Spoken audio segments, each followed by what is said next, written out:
Dekad yang lalu, Malaysia digemparkan dengan kemunculan kanak-kanak genius matematik. They don't want Wow, secerdas ini, geng. Ini masih bocil, masih budak-budak kecil. Assalamualaikum warahmatullahi wabarakatuh. Sahabat kata per kata. Sudah bukan rahasia lagi, bahwa dalam setiap negara, pastinya ada orang-orang yang suka merendahkan bangsa dan negaranya sendiri, seakan-akan di negaranya tidak ada apa-apanya dengan negara lain. Contohnya para sang penjilat ringgit, mereka suka membuat perbandingan, akan tetapi, yang menggelikan dan memalukan adalah, negara yang menjadi bahan perbandingan hanya satu negara yang menjadi idola mereka, yaitu negeri Malaides. Apa saja kekurangan ataupun pencapaian yang diraih oleh negaranya, selalu dinyinyiri, dan mereka akan mati-matian membela negara yang menjadi idolanya dengan berbagai narasi.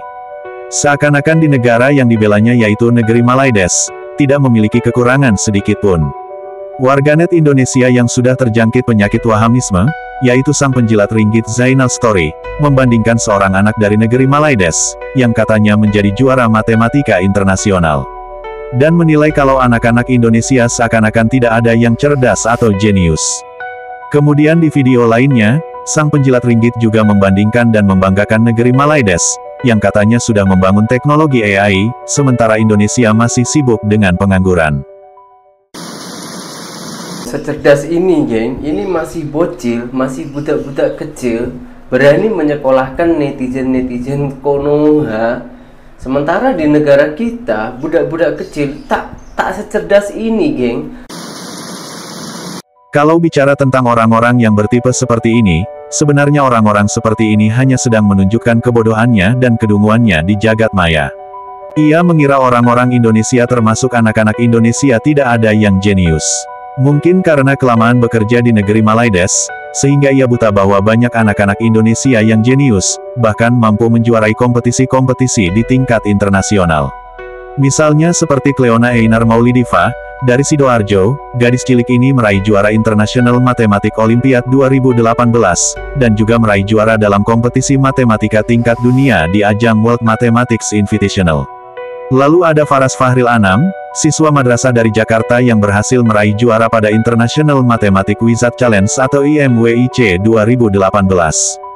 Kemudian Cesar Archangas Hendrik Meotunai, atau yang dipanggil Nono, bocah jenius asal NTT, Nono berhasil menjadi juara satu dalam kompetisi matematika International Abacus World Competition tahun 2022, yang mengalahkan 7.000 peserta dari berbagai negara. Lalu di tahun 2024 kemarin, ia pun kembali meraih juara satu di International Abacus World Competition tahun 2024. Lalu ada bocah SD Hubi Rasidaria, atau yang akrab disapa Hubi. Ia adalah siswa SD yang berhasil meraih 25 medali, dalam usianya yang baru menginjak 10 tahun. Hubi meraih 25 medali dari berbagai kompetisi matematika, coding, dan piano, baik tingkat nasional dan internasional. Di tingkat internasional, Hubi telah berpartisipasi dalam 21 kompetisi, dan berhasil meraih 5 medali emas, 9 medali perak, dan 5 medali perunggu. Prestasinya antara lain meraih 25 medali emas, dan 5 medali perunggu. Ia juga meraih medali emas dalam Design Thinking with Robotics and Computational Thinking International Competition tahun 2024, dan Global Final pada tahun 2023. Selanjutnya ada Muhammad Al-Hafiz, bocah kelas 2 SD dari Karawang.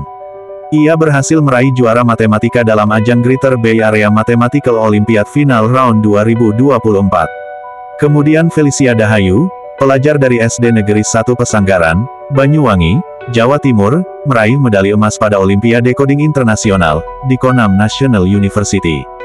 Selanjutnya ada Paramahansa Abipraya, atau dipanggil Rama. Bocah ini juga meraih gelar World Star Champions, dalam International Mathematical Olympiad 2025. Kemudian ada gadis cilik Hashiratut Harfi Pranata, yang disapa Atut, dari Lombok. Ia meraih medali emas di Future Intelligence Student Olympiad 2025. Kemudian Ragnar Ashar yang meraih medali emas di Thailand International Mathematical 2025. Dan Ahmad Meyatza Apkari, bocah 6 tahun dari Bandar Lampung. Ia berhasil menjuarai Olimpiade Matematika bertajuk International School Smart Olympiad Salsmo 2025. Itu baru beberapa bocah-bocah jenius asal Indonesia, yang meraih prestasi di bidang matematika, dan itu pun masih banyak yang tidak terekspos.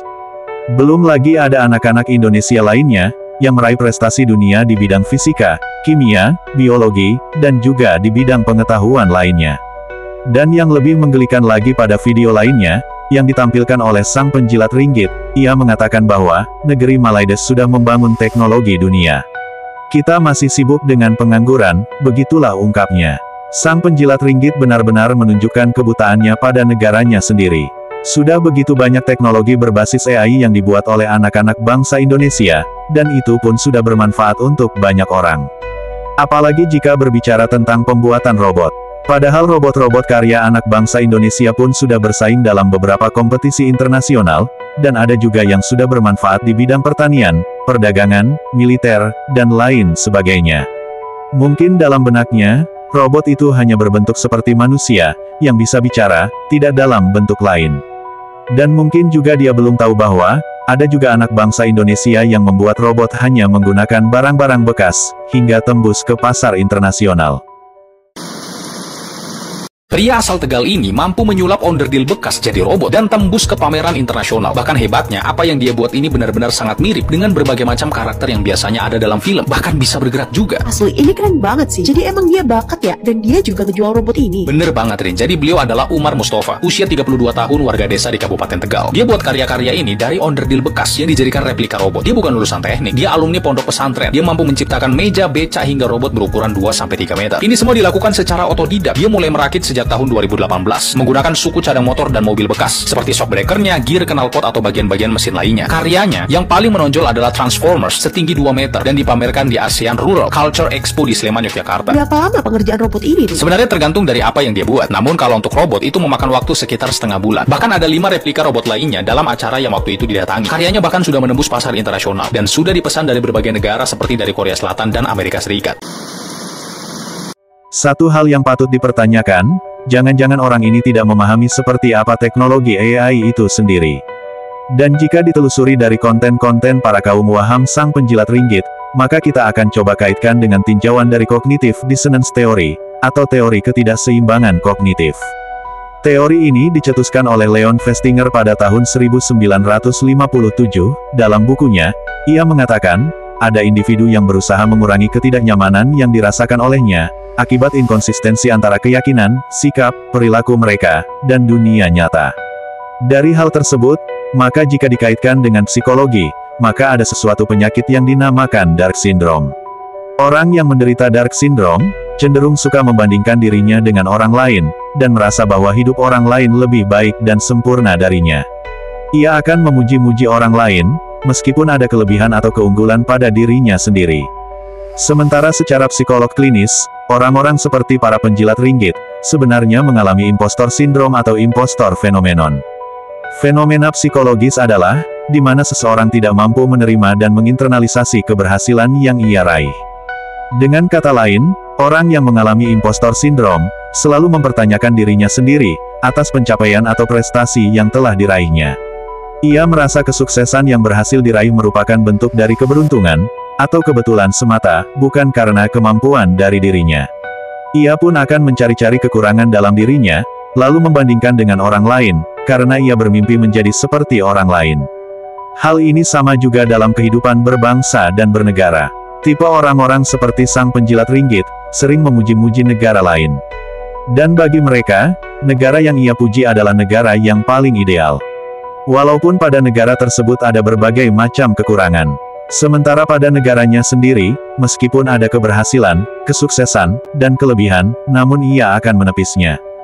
Bagi mereka hal tersebut masih kurang, dan ia akan terus mencari-cari kekurangan dan kelemahan dalam negaranya sendiri. Lalu membandingkan negara yang menjadi senternya, yaitu negeri Maldives. Dikarenakan ia memiliki ekspektasi yang tinggi terhadap negaranya, dan juga karena itu, mereka mengatakan bahwa, kalau negeri Maldives lebih baik dari negara Indonesia. Harus mereka ketahui, bahwa Malaysia bukanlah Indonesia. Indonesia lebih kompleks dari sisi luas wilayah, topografi, dan jumlah penduduknya. Jika dibandingkan dengan Malaysia atau negeri Maldives dapat dikatakan luas wilayahnya hanya seukuran kabupaten yang ada di Indonesia, yang dengan jumlah penduduknya 9 kali lipat lebih kecil dari Indonesia. Namun jika dijelaskan pada orang-orang seperti para penjilat ringgit, hal seperti itu tidak akan masuk pada nalarnya, karena mereka sudah terjangkit impostor syndrome. Cukup sekian video kali ini. Terima kasih. Sampai jumpa lagi.